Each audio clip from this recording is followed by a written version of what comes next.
Puji nama Tuhan, kita siap semuanya untuk memulai ibadah kita pada pagi hari ini. Amin, saudara. Yang siap katakan amin. Sekali lagi yang siap katakan amin. Boleh berikan tepuk tangan untuk Tuhan kita sambil sorakan haleluya. Puji nama Tuhan, kita akan memulai ibadah kita. Tapi sebelum itu kita akan mendeklarasikan Mazmur 91 dan Pentakosta ketiga.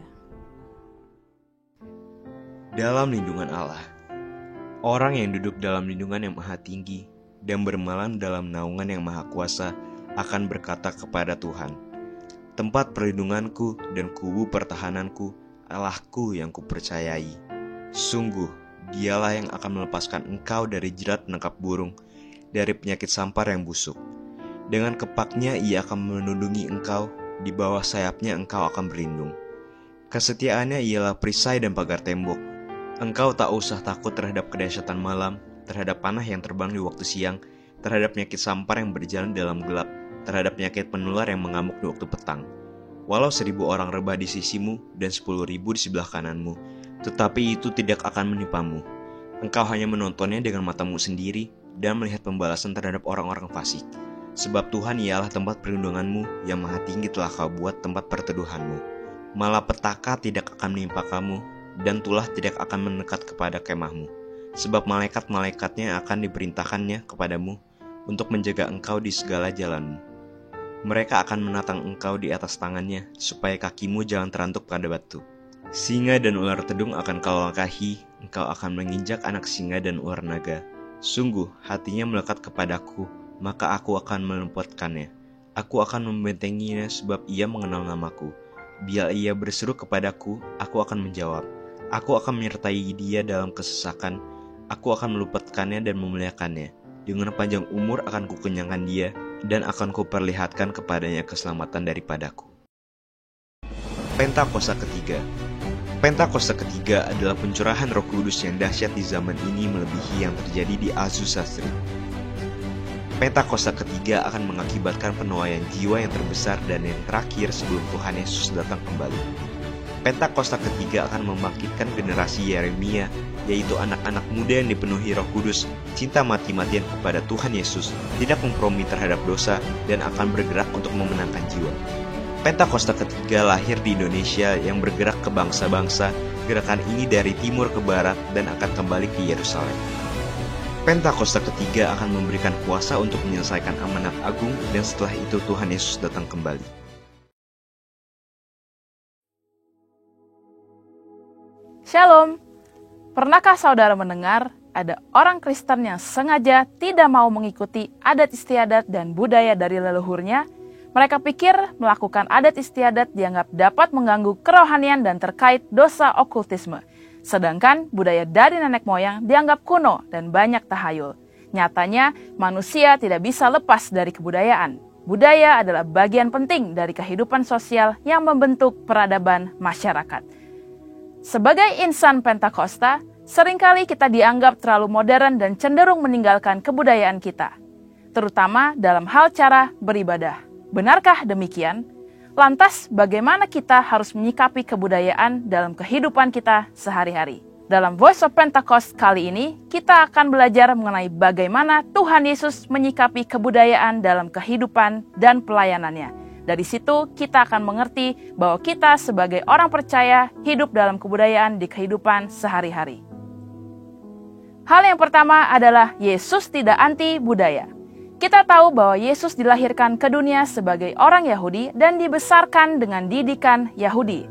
Misalnya, ketika umur 12 tahun, Yesus selain pergi ke bait Allah sebagai salah satu ketaatan akan firman Tuhan, ia juga melakukan hal tersebut karena bagian dari melaksanakan kebudayaan Yahudi sebagai son of the law, yaitu kebiasaan orang Yahudi di mana laki-laki yang telah menginjak umur 12-13 tahun memiliki kewajiban untuk mengikuti kelas-kelas kerohanian di sinagoga pada hari Sabat. Ia membaca firman Tuhan dengan posisi berdiri dan tidak duduk seperti kebudayaan Yahudi saat membacakan nats firman Tuhan. Hal-hal tersebut menunjukkan bahwa kita sebagai orang Kristen tidak perlu menghindari atau anti kepada suatu kebudayaan di mana kita berada. Justru dalam budaya tersebut mungkin terdapat nilai-nilai yang dapat membangun karakter seseorang seperti sopan santun dan bersikap baik di dalam masyarakat. Di sisi lain, orang yang tidak berbudaya dapat dianggap aneh dan sulit untuk diterima dalam suatu komunitas. Hal yang kedua, Tuhan Yesus menggunakan jalur budaya dalam menyampaikan firman Tuhan dan memberitakan Injil. Dalam pengajarannya, seringkali Yesus memakai latar kebudayaan Yahudi.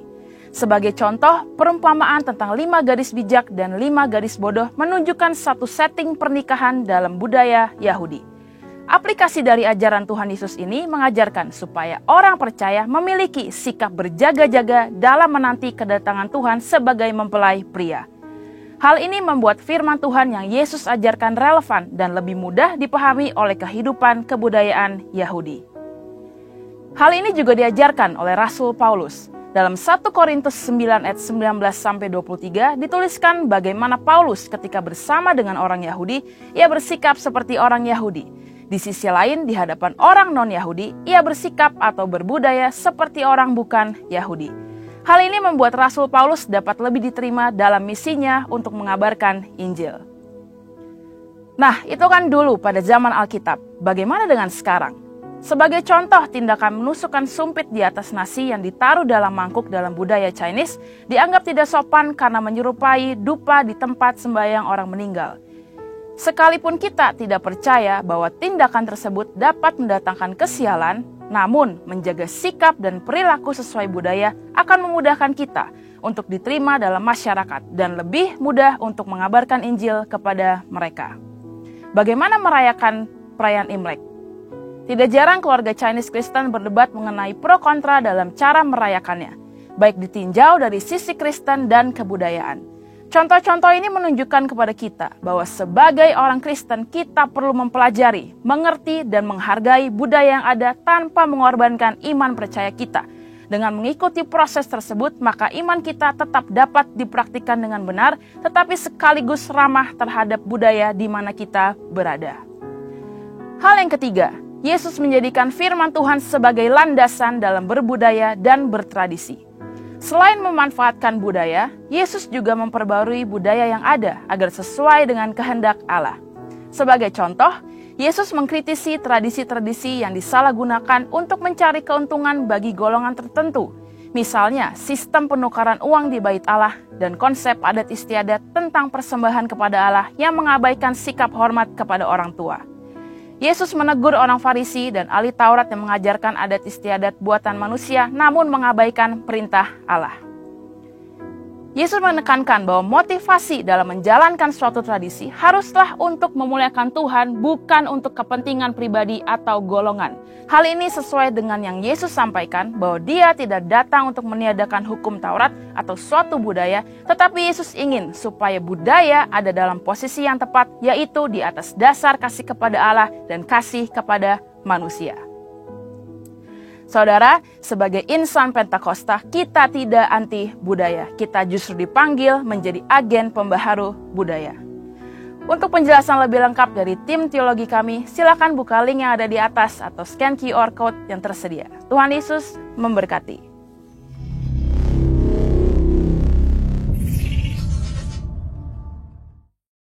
Sorakan, kita percaya bahwa Tuhan kita adalah Tuhan yang dahsyat, amin saudara. Kalau Dia yang sudah menemani kita sepanjang kurang lebih 8 bulan di tahun ini, Bapak Ibu Saudara, kita percaya bahwa Dia juga yang tidak akan melepaskan kita dan tidak akan meninggalkan kita. Amin saudara. Amin. Yang percaya boleh katakan yes. Sekali lagi boleh katakan yes. Sekali lagi berikan tepuk tangan bagi Tuhan, kita sama sorakan. Kami percaya Tuhan bahwa Engkaulah kekuatan kami.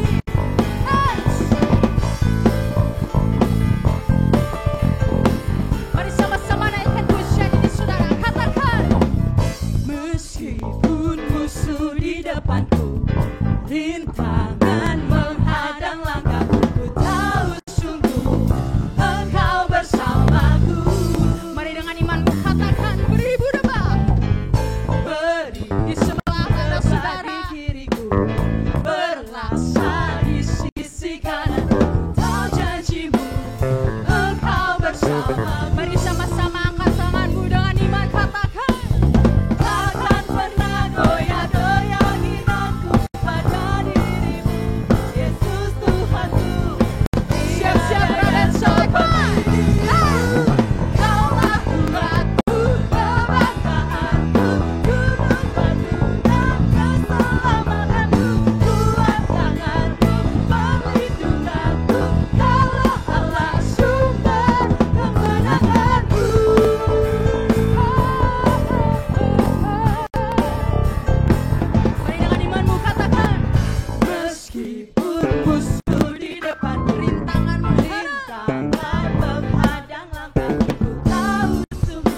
berlaksa di sisi kanan, ku tahu janjimu, Engkau bersama. Mari Raden Soleh angkat suaramu dan katakan, Takkan pernah goyah keyakinanku pada dirimu, Yesus Tuhanku.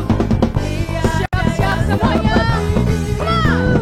Kaulah kuatku, kebanggaanku, duduk batu dan keselamatanku, kuat tanganmu, perlindunganku, kaulah Allahku. Sekali lagi, Kaulah kuatku, kebanggaanku, duduk batu dan keselamatanku, kuat tanganku, perlindunganku, kaulah Allah sumber kemenanganku.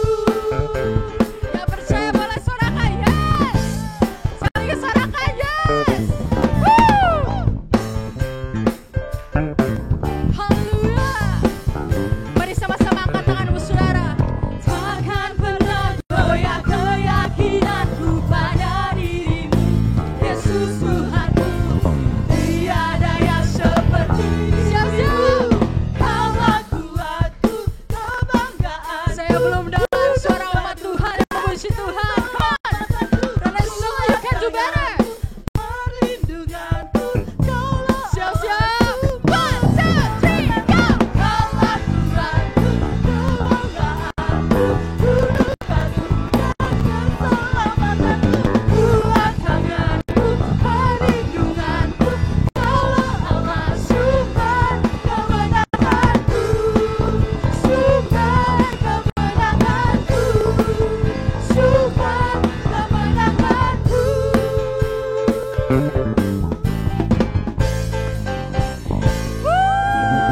Sorakan haleluya.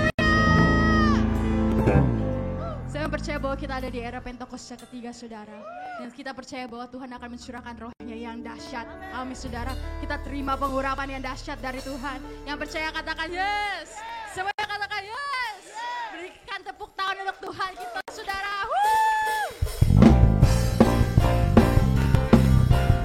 Biar anggur yang baru Tuhan kami terima. Mari sama-sama nyanyikan. Roh Kudus tercurah di tempat ini, urapannya yang ajaib memulihkan umatnya. Roh Kudus tercurah bagi gerejanya, Membangkitkan siapa saudara? umat pilihannya. Yes Lord. Hari inilah harinya Tuhan, saat pembebasan tiba. Siap-siap semua kau belenggu. Belenggu dosa telah dipatahkan. Mari Raden Soleh bersama. Anggur baru tercurah, penuhi umatnya dengan sukacita. Yang baru tercurah, urapi umatnya, nyata kuasanya. Biar sukacita yang daripadamu Tuhan boleh melawan setiap kami. Mari sama-sama lebih lagi. Roh Kudus tercurah di tempat Katakan ini, urapannya yang ajaib. urapannya yang ajaib memulihkan umatnya. Roh Kudus tercurah bagi gerejanya, membangkitkan umat pilihannya. Sekarang tengok kanan kirimu saudara, katakan Hari inilah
besar kasih-Mu untuk setiap kami Tuhan. Penyertaan-Mu sungguh luar biasa ya Bapa. Kami mengucap syukur Tuhan. Kami ada di minggu pertama di bulan Agustus Tuhan. Di bulan yang baru ya Tuhan, di minggu yang baru Tuhan. Mari saudara kita ambil waktu pribadi lepas pribadi. Mari ingat kebaikan Tuhan. Bagaimana Dia tidak pernah meninggalkan engkau. Bagaimana Dia selalu menyertai engkau saudara. Terima kasih Tuhan Yesus, terima kasih. Kami naikkan syukur kami hanya kepadamu.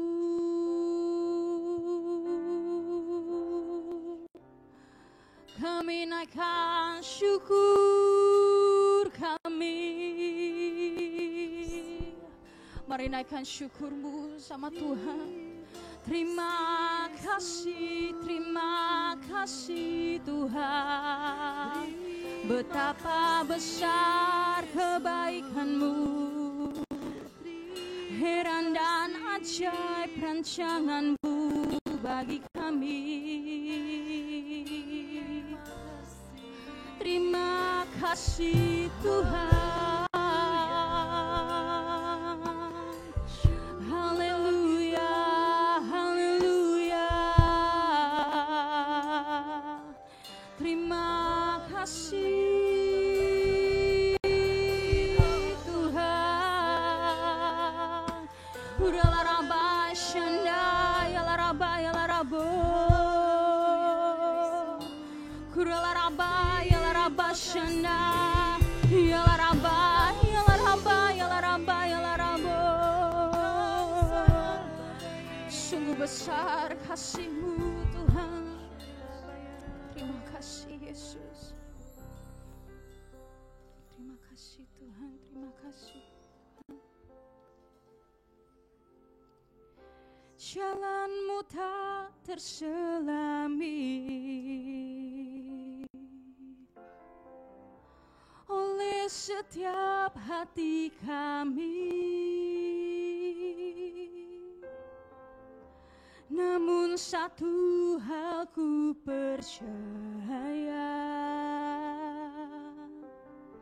ada rencana yang indah. Tiada terduga kasih-Mu. Heran dan besar bagiku. Arti kehadiran-Mu selalu nyata di dalam hidupku.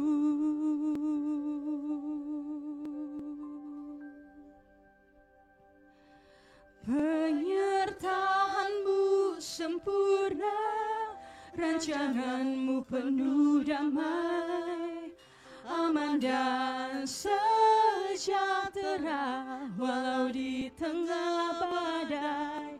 Ingin ku selalu bersama, rasakan keindahan arti kehadiran-Mu Tuhan. Penyertaan-Mu sempurna, rancangan-Mu penuh damai, aman dan sejahtera walau di tengah badai. Ingin ku selalu bersama, rasakan keindahan arti kehadiran-Mu Tuhan. Mari lebih sungguh-sungguh lagi saudara, dengan segenap hatimu katakan, jalan-Mu tak terselami oleh setiap hati kami. Namun satu hal ku percaya, bahwa ada rencana-Mu yang indah Tuhan.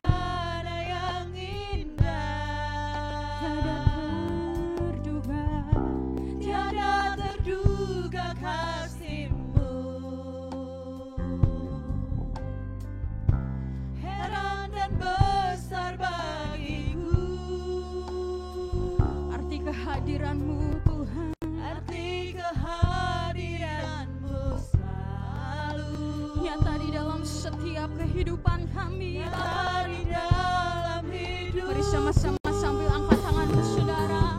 Penyertaanmu sempurna, rancanganmu penuh damai, aman dan sejahtera, walau di tengah badai. Ingin ku selalu bersama, rasakan keindahan. Arti kehadiranmu Tuhan, Katakan penyertaanmu. penyertaanmu sempurna, rancanganmu penuh damai, aman dan sejahtera, walau di tengah badai. Ingin ku selalu bersama, rasakan keindahan.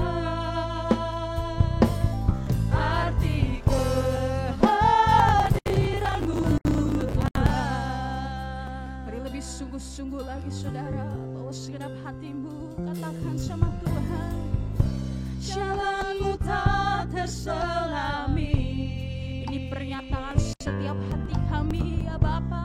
oleh setiap hati kami. Namun satu hal ku percaya, Benar Tuhan. ada rencana yang indah, tiada terduga kasih-Mu, Selalu membuat kami heran ya Tuhan. heran dan besar bagiku. Arti kehadiran-Mu selalu Nyata di dalam hidupku. nyata di dalam hidupku. Penyertaan-Mu sempurna, rancangan-Mu penuh damai, aman dan Benar Tuhan. sejahtera, Aman dan sejahtera. walau di tengah badai. Ingin ku selalu bersama, rasakan keindahan. Arti kehadiran-Mu, Mari sambil angkat tanganmu saudara, katakan. penyertaan-Mu sempurna, rancangan-Mu penuh damai, aman dan sejahtera, walau di tengah badai.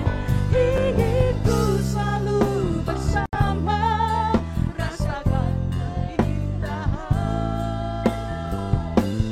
Arti kehadiran-Mu, Mari lebih lagi penyertaan-Mu sempurna.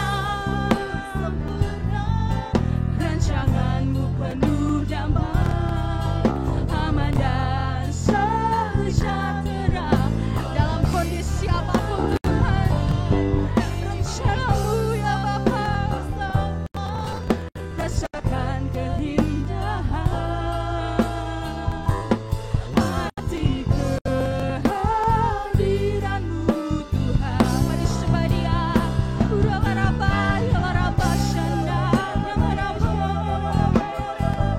Rencana-Mu Tuhan penuh dengan aman, sejahtera ya Bapa. Walaupun dalam tengah badai, kami tetap percaya penyertaan-Mu Tuhan. Urabaraba, katakan Yalaraba, Shanda.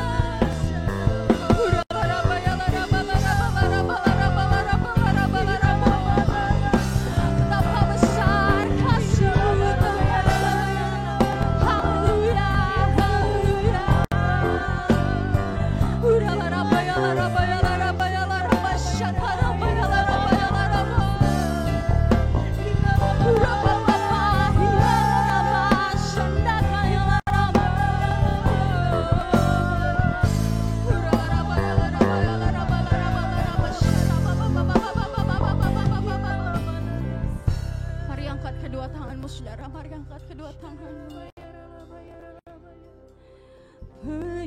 Penyertaan-Mu sempurna, rancangan Rancanganmu penuh damai, aman dan sejahtera, walau di tengah badai.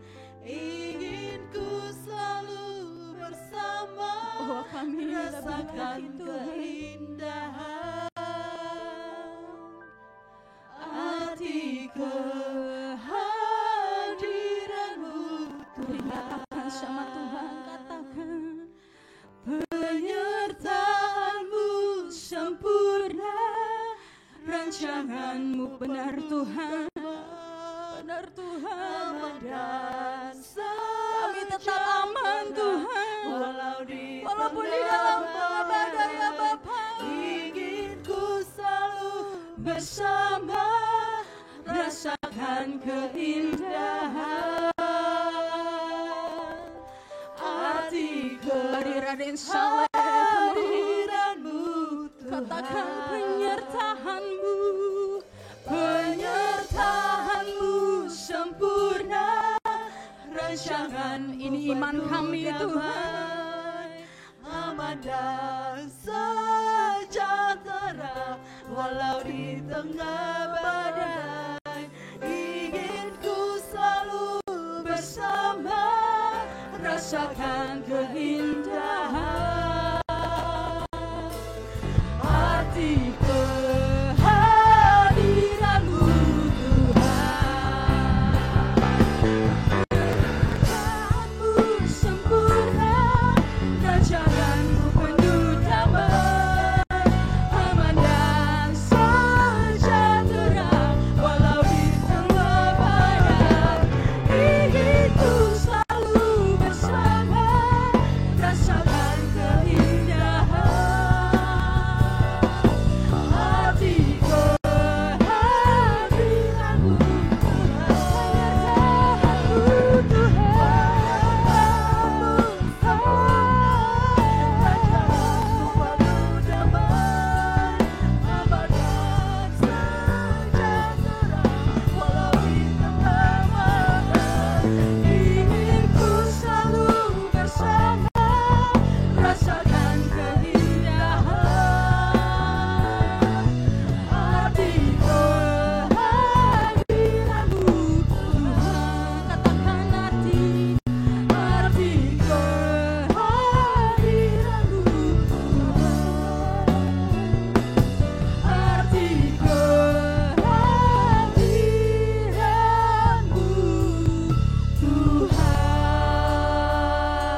tetap percaya, kami tetap percaya Tuhan.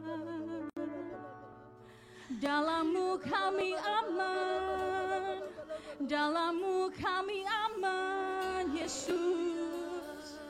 Terima kasih Tuhan. Yuk mari doa saudara, mari doa. Terima kasih Tuhan. Uralaraba, yalaramba shanda, kayalaraba. Uralaramba, kayalaramba, yalaramba shanda. Uralaraba, laraba, laraba, laraba, laraba, laraba, laraba, yalaraba, yalaraba, yalaraba, yalaraba. Biar kesembuhan kami terima Tuhan, pemulihan dan terobosan kami terima. Biar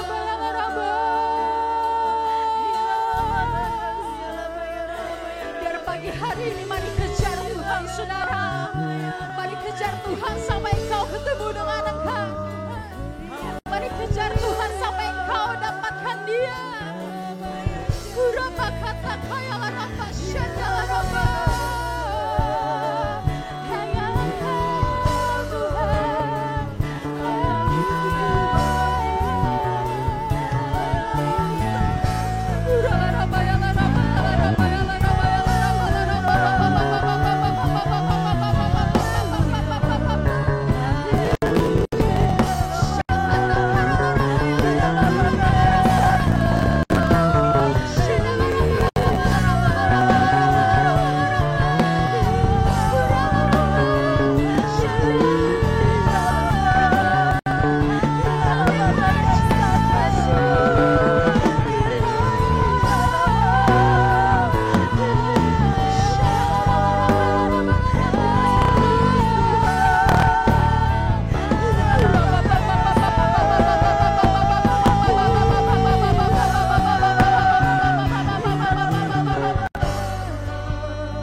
Mari Bapak Ibu angkat tanganmu. Angkat tanganmu, Dia ada di tempat ini. Mari sembah Dia, sembah Dia. Oh Rabba Syakara Rabba ya Rabba ya Rabba. Oh Rabba Syakara Rabba ya Rabba ya Rabba ya Rabba. Kiraba Syikira Rabba ya Rabba ya Rabba ya Rabba ya Rabba ya Rabba. Engkau Allah yang besar, Allah yang luar biasa ya Tuhan. Engkau ada di tempat ini ya Tuhan. Terima kasih ya Tuhan. Terus penuhi kami ya Tuhan. Jangan ada yang terlewatkan satupun ya Tuhan. Peluk anakmu laki-laki ya Tuhan. Peluk anakmu perempuan ya Tuhan. Dalam nama Tuhan Yesus. Dalam nama Tuhan Yesus.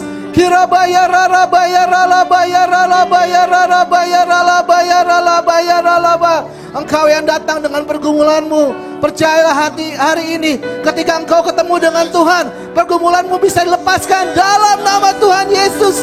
Engkau yang datang dengan sakit penyakitmu, pada hari ini dengan ketemu dengan Tuhan, sakitmu bisa disembuhkan dalam nama Tuhan Yesus. Kami yakin kami punya Allah yang besar, Allah yang luar biasa, pencipta langit dan bumi. Haleluya. Oh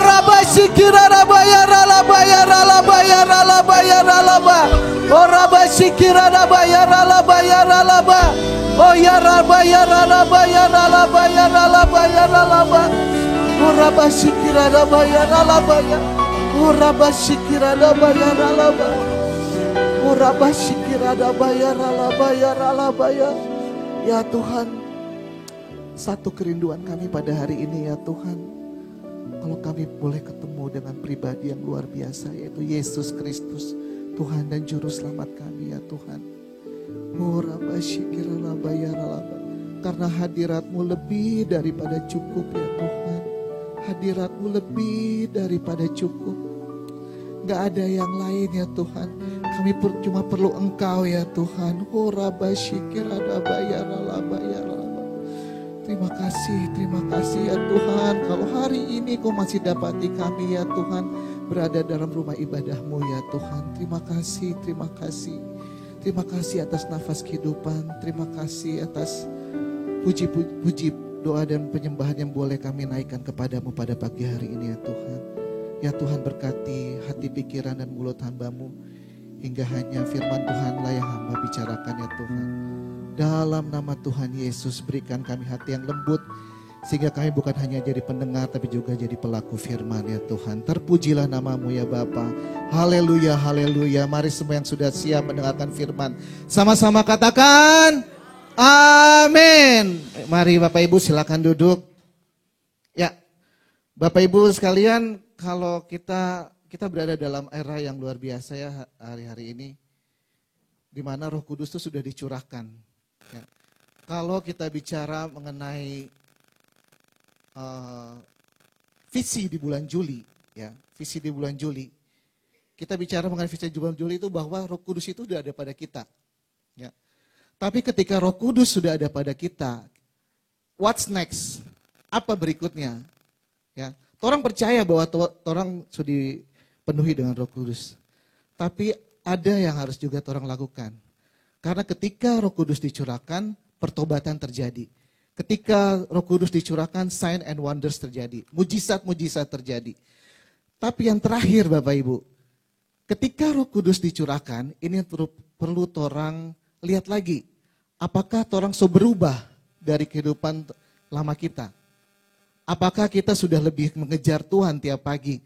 Apakah kita sudah lebih sabar dalam menghadapi pergumulan kita hari-hari ini? Apakah kita sudah lebih sabar ketemu dengan orang yang kita, dia susah bikin kita sakit hati? Apakah orang sudah lebih sabar? Karena semuanya itu percuma Bapak Ibu. Kalau kita cuma simpen dalam hati tapi nggak ada yang jadi, nggak berubah sampai hidup. Ya, kemarin visi Juli melalui gembala induk berkapasitas luas, Pak Niko, diingetin lagi bagaimana orang punya hati ketika orang sudah terima Roh Kudus. Dan yang terakhir, bagaimana orang bisa berdampak. Roh Kudus sudah ada pada orang, ya. Orang bisa harus jadi saksi, orang jadi saksi. Jadi sekarang tujuannya adalah jiwa-jiwa. Saya percaya sudah nanti tidak ada sekat-sekat lagi, kita denominasi A, denominasi B. Saya percaya tujuannya nanti sudah jiwa-jiwa. Setiap orang atau everyone harus punya kesempatan ketemu Tuhan secara otentik. Tujuannya itu. Sampai nanti 2033 yang kemarin kita sudah dengar ya, visi dari Gembala Induk Berkapasitas Luas. Sampai tahun 2033 Tuhan sudah tetapkan targetnya. Setiap orang harus kenal firman Tuhan, harus ketemu dengan Tuhan, punya perjumpaan yang otentik dengan Tuhan. Ya Bapak Ibu, yang percaya kita semua bisa diperlengkapi dan bisa jadi saksi untuk kebesaran nama Tuhan di tempat ini. Sama-sama katakan amin. Ya Bapak Ibu sekalian, khotbah atau sharing firman pada pagi hari ini itu judulnya Prepare Your Vessel. Prepare Your Vessel itu berarti siapkan bejana. Nah Bapak Ibu, kalau kita bicara Prepare Your Vessel, saya di sini ada pembacaan Alkitab, yaitu dari 2 Raja-Raja 4. Ya, 2 Raja-Raja 4 ayat 1 sampai 7. 2 Raja-Raja 4 ayat 1 sampai 7. Saya nggak akan bacakan sih karena sebentar ayatnya akan dikupas. Jadi gini, pada suatu waktu ada seorang janda, dan janda ini bukan sembarang janda karena dia adalah janda dari hamba Allah. Dia ketemu sama Elisa. Elisa, kenapa kita utang banyak sekali. Dan penagih utang sudah datang mau ambil tape anak supaya jadi budak. Ya. Bahkan seorang hamba Allah itu pun tetap ada masalah Bapak Ibu sekalian. Ya, bahkan seorang hamba Allah ada masalah. Dan Elisa bilang, apa yang ada padamu? apa yang ada padamu? Terus si janda bilang, saya punya buli-buli berisi minyak. Saya punya buli-buli berisi minyak. Yang mana buli-buli? Kita tahu buli-buli itu seharusnya lebih kecil dibandingkan bejana. Ya, secara ukuran, secara dimensi, buli-buli itu seharusnya lebih kecil dibandingkan bejana. Apa kata Elisa setelah itu? Oke, kamu punya buli-buli. Selanjutnya adalah, buli-buli ini kira-kira cukup gak untuk kehidupan kamu? Gak cukup. Oke, sekarang keluar, pergi ke tetangga-tetangga, ya, cari pinjam bejana. Bejananya untuk apa? Untuk minyaknya ditambahin. Minyaknya ditambahin. Dan ternyata nggak habis-habis minyaknya Bapak Ibu sekalian. Minyaknya terus nambah, terus mengalir, sampai akhirnya ketika bejananya habis, baru minyaknya stop. Ya, bayangin kalau bejana itu nggak habis Bapak Ibu sekalian. Minyaknya akan terus mengalir apa enggak? Akan terus mengalir. Nah selanjutnya ketika bejananya sudah penuh, yang tadi dipinjam ke tetangga-tetangga, terus disuruh jual dan hiduplah dari hasil itu. Itu singkat ceritanya Bapak Ibu sekalian. Nah, apa sih yang bisa kita pelajari dari pembacaan ini? Ya. Selanjutnya, yang pertama yang saya dapat seperti ini Bapak Ibu sekalian. Bahwa kita itu enggak sendirian. Kita itu enggak sendirian. Ketika kita menghadapi pergumulan, kadang-kadang kita berpikir, Tuhan, Engkau ada di mana? Ya. Sama seperti janda itu. Si janda mungkin hari-hari waktu dia hidup, dia udah nggak ada lagi penghasilan. Penghasilannya itu dari suaminya yang seorang hamba Allah tadi. Tapi hamba Allah itu tadi sudah meninggal. Ya, dia sudah meninggal. Nah, sebenarnya seberapa banyak di kita yang merasa bahwa ketika kita menghadapi pergumulan itu kita berjalan sendiri? Seberapa banyak di kita yang merasa, aduh, ini pergumulan terlalu berat untuk kita jalanin sendiri. Nah Bapak Ibu sekalian, dengar baik, bahwa engkau itu nggak pernah jalan sendiri. Ya.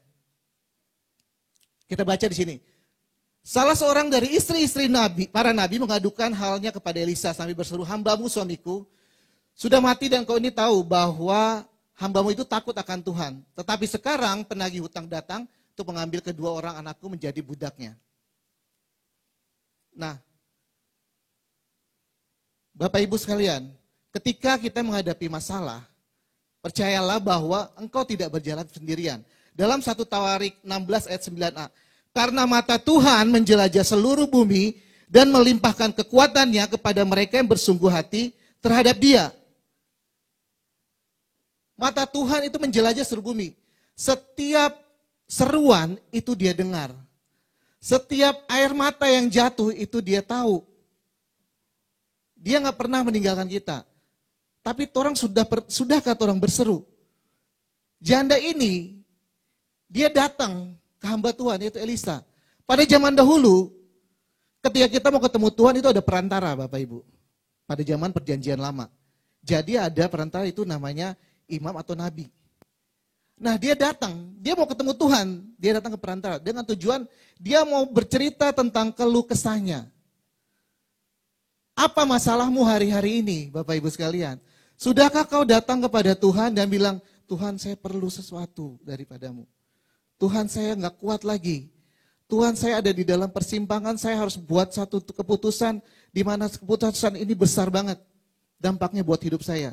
Sudahkah hari-hari ini orang bicara sama Tuhan kalau orang perlu Dia, sama seperti janda ini? Ini suatu keputusan yang sangat besar. Karena kalau hutang yang nggak dibayar, anak-anaknya itu akan jadi budak. Kalau hutang yang nggak dibayar, segala sesuatu yang dia punya itu udah nggak ada, tinggal anak-anaknya. Dia nggak mau dengan apa yang tersisa, itu juga diambil. Bapak Ibu sekalian. Engkau nggak pernah jalan sendiri, engkau punya Tuhan. engkau punya pemimpin rohani, engkau punya sahabat-sahabatmu yang ada di dalam kul. Sekalian saya ingetin, ayo kita ikut kul. Katakan kanan kiri, ayo ikut kul. Ya Bapak Ibu, kau gak pernah jalan sendiri. Bicara sama Tuhan, ngobrol sama pemimpin rohanimu, ngobrol sama komunitasmu, bahwa engkau ada masalah. Saya perlu penguatan. Ya, saya mau sedikit kesaksian Bapak Ibu sekalian. Ini dalam kul ya Bapak Ibu.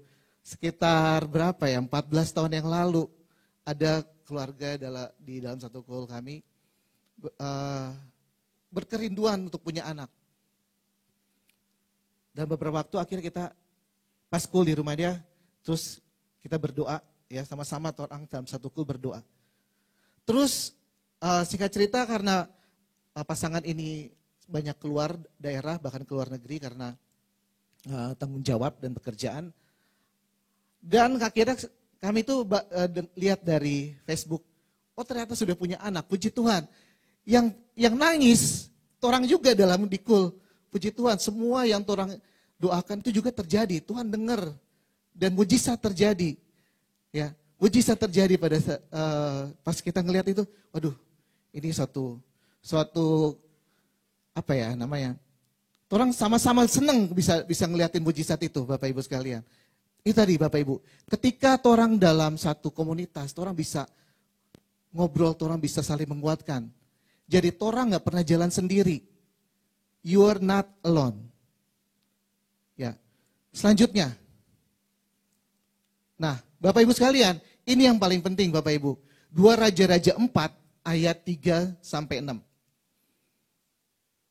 Kita baca langsung ya. Pergilah perempuan itu daripadanya, ditutupnyalah pintu sudah ia dan anak-anaknya masuk.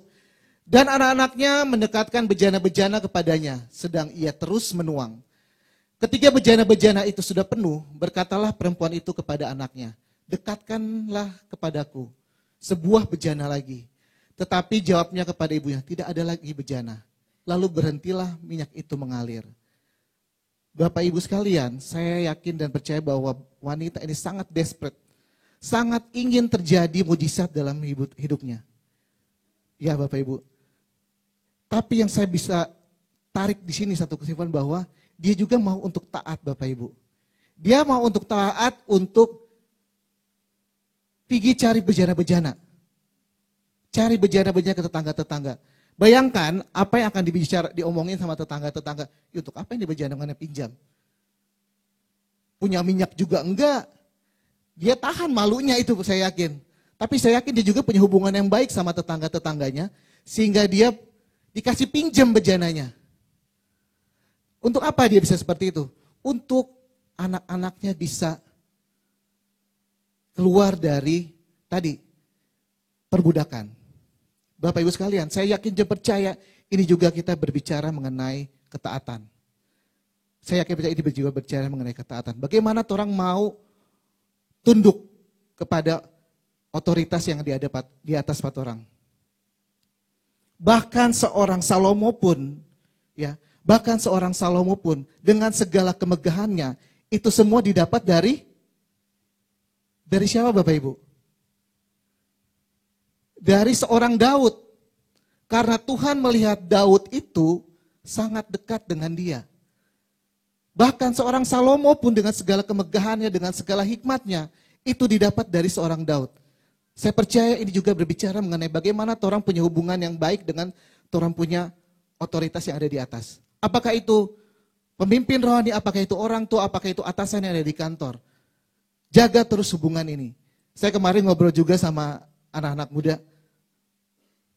Mari, adik-adik, orang tunduk kepada orang pemimpin rohani. Otoritas yang ada di atas 4 orang tunduk.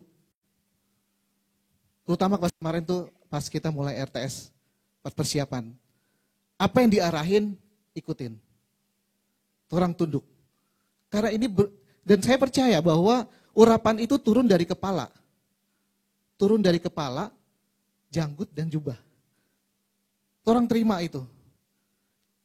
Nah Bapak Ibu sekalian, selanjutnya selain ketaatan, bahwa di sini juga berbicara tentang bejana Bapak Ibu. Bejana kalau dalam kamus sabda ya, di dalam kamus sabda itu berkata kayak tempat, wadah, atau bahkan sebagai manusia itu sendiri. Jadi dia sebagai wadah atau tempat yang kosong, atau bahkan manusia itu sendiri. Saya percaya juga ketika kosong itu bejana yang mau diisi itu berbicara mengenai kerendahan hati. Bagaimana orang mau menerima masukan dari orang lain. Bagaimana orang mau taat atas setiap perintah yang dilakukan, yang diberikan oleh orang punya atasan. Itu bicara mengenai kerendahan hati.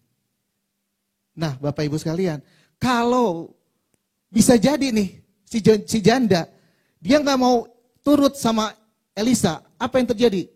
Minyak-minyak itu nggak akan ada. Tapi pada saat itu, janda ini dia mau untuk tunduk. Dia mau untuk taat. Dia mau untuk, yaudah kita cari bejana. Supaya minyak-minyak itu bisa dicurahkan. Nah, berbicara minyak, Bapak Ibu sekalian. Minyak ini dalam kamus sabda juga berkata mengenai anugerah Allah. Berkata juga mengenai pengurapan, berkat, karunia Allah. Dan bisa digunakan untuk makanan katanya. Ini juga digunakan sebagai pengurapan dan bahkan penyembahan berhala. Saya jadi bingung. Bagaimana minyak itu jadi penyembahan berhala? Ternyata ketika orang sudah ada, minyak itu sudah ada pada orang, ya. Orang sudah terima itu urapan, orang sudah terima itu berkat. Ketika orang yang tidak menggunakan itu sesuai dengan apa maunya Tuhan, bahkan orang bisa jadi sombong karena itu, maka itu menjadi penyembahan kepada berhala. Orang nggak jalan sesuai dengan maunya Tuhan. Jadi pergunakanlah minyak yang sudah ada itu sebaik mungkin. Pergunakanlah minyak yang sudah ada itu sebaik mungkin. Karena minyak itu berasal dari Allah sendiri. Urapan itu berasal dari Allah sendiri. Ketika orang yang tidak gunakan itu sesuai dengan apa maunya Tuhan, bisa jadi ini masuk dalam penggunaan minyak untuk penyembahan berhala atau sesuatu yang tidak menyenangkan hati Tuhan, Bapak Ibu sekalian. Ya.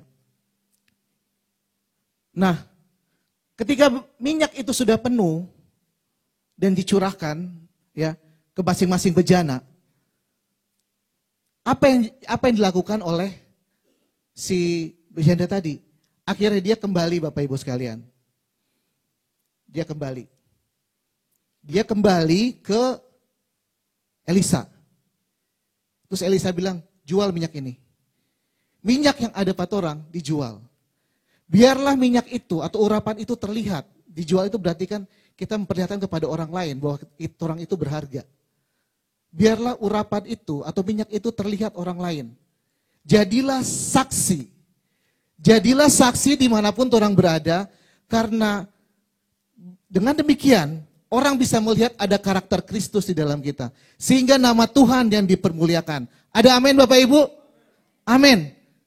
Jadi bukan karena orang kuat dan gagah, urapan itu ada pada orang. Tapi semuanya itu karena Tuhan. Karena perkenanan Tuhan yang hadir dalam orang hidup. Sehingga minyak itu boleh ada. Jangan pernah terpikir kalau itu semua karena orang punya jago. Itu semua karena kasih karunia. Favor Tuhan turun atas Anda. Dan itu bukan karena kemampuan Anda. Itu semua karena perkenanan Tuhan. Karena Tuhan sudah baik kepada kita, maka kita harus jadi apa Bapak Ibu sekalian? Jadi saksi. Be a witness of God. Be a witness of God. Sehingga makin banyak lagi orang yang melihat bahwa Tuhan itu Tuhan yang besar, Tuhan yang telah melewatkan orang dari setiap permasalahan, Tuhan yang memberikan mujizat kepada setiap orang yang berseru kepadanya. Mari Bapak Ibu, hari ini orang kembali lagi ke firman bahwa setiap proses yang orang hadapi, yang pertama adalah kamu gak pernah jalan sendiri, you are not alone. Yang kedua, prepare your vessel. Siapkan bejanamu. Karena setiap proses itu akan membuat engkau next level. Sudahkah Bapak Ibu mempersiapkan bejana? untuk proses-proses yang Bapak Ibu hadapi. Dan ketika bejana itu kosong, bersiap-siaplah bahwa minyak akan dicurahkan, pengurapan akan dicurahkan. Dan ketika pengurapan dicurahkan, setiap proses itu kita bisa menang, kita bisa jadi next level di hadapan Tuhan. Semuanya katakan amin. Ya Bapak Ibu sekalian, dan ketika sudah pergumulan itu sudah selesai, jadilah saksi dimanapun Anda berada. Kisah 1 ayat 8 berkata bahwa karena kamu akan menerima kuasa ketika Roh Kudus turun atas kamu, dan kamu akan menjadi saksiku di Yerusalem, Yudea, dan Samaria, bahkan sampai ke ujung bumi. Ketika urapan sudah turun, kita jadi saksi, banyak jiwa bisa dimenangkan, dan ketika itu juga bahwa karakter Kristus ada dalam hidup kita.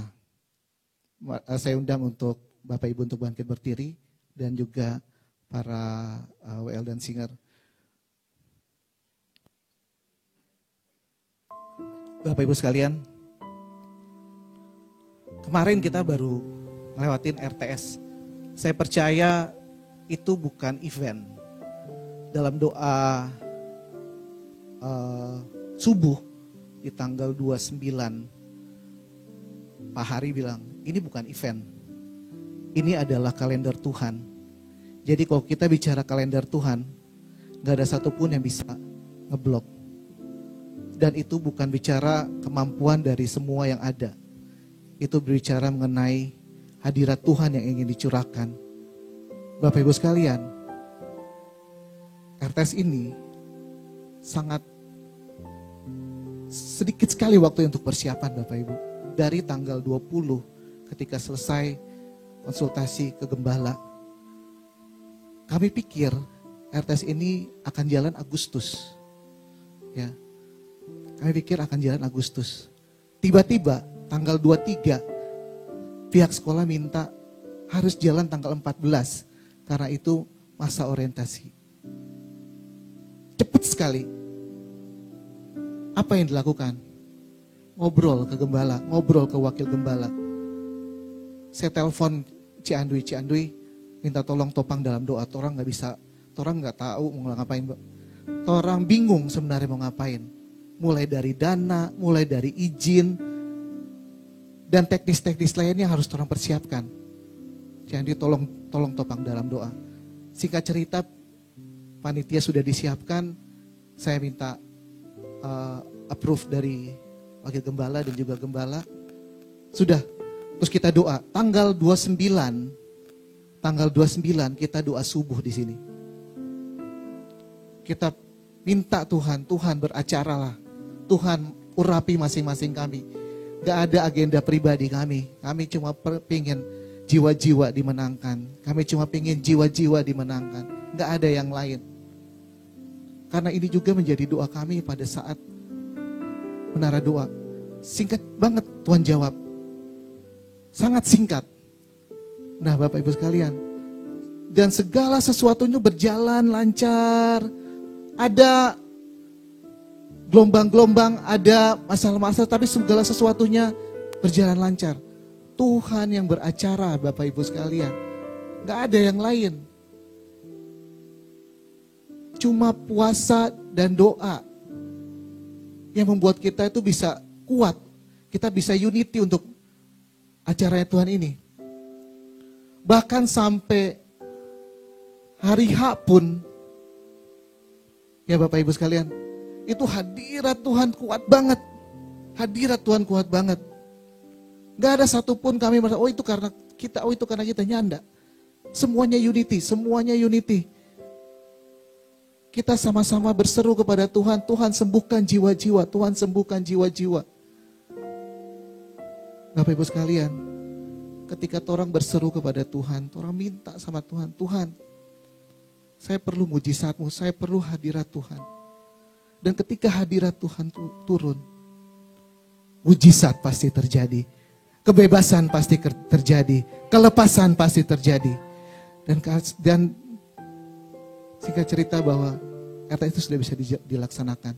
Dan banyak jiwa dimenangkan. Kesaksian-kesaksian muncul. Ya, anak yang sakit kemarin, yang bawa di rumah sakit, dan itu dinyatakan sudah sembuh juga. Ya, itu semua karena Tuhan. Itu semua karena Tuhan. Haleluya, haleluya.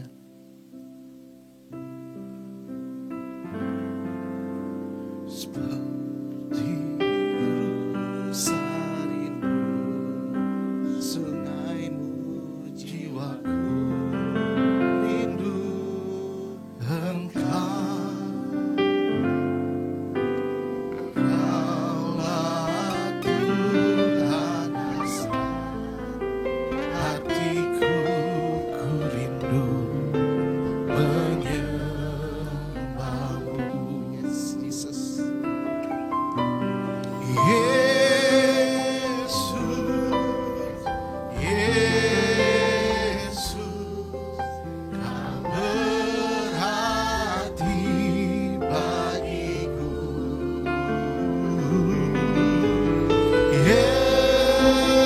Yesus, Yesus, Kau segalanya bagiku. Ya Tuhan, terima kasih ya Tuhan. Terima kasih atas hadirat Tuhan pada hari ini. Terima kasih ya Tuhan atas firman yang boleh Kau taruh dalam mulut hati hamba-Mu ya Tuhan. Ya Tuhan, kami percaya Tuhan, kami perlu Engkau ya Tuhan. Dalam setiap apa yang kami hadapi ya Tuhan, dan setiap proses dan pergumulan kami ya Tuhan, kami nyatakan bahwa kami perlu Engkau ya Tuhan. Terpujilah nama-Mu ya Tuhan, terus perlengkapi kami ya Tuhan, terus perlengkapi kami. Ya Tuhan, buat kami seperti bejana yang kosong, yang mau untuk menerima ya Tuhan. Yang mau untuk menerima ya Tuhan. Ya Tuhan, curahkan kasih-Mu, curahkan urapan-Mu ya Tuhan atas kami. Ya Tuhan, nah kami terus yakin percaya Tuhan bahwa kami sudah siap untuk menjadi saksi-Mu di atas bumi ini ya Tuhan. Dalam nama Tuhan Yesus. Terima kasih ya Tuhan. Terima kasih ya Tuhan. Terpujilah nama-Mu ya Bapa. Terima kasih Tuhan. Haleluya, haleluya. Amin.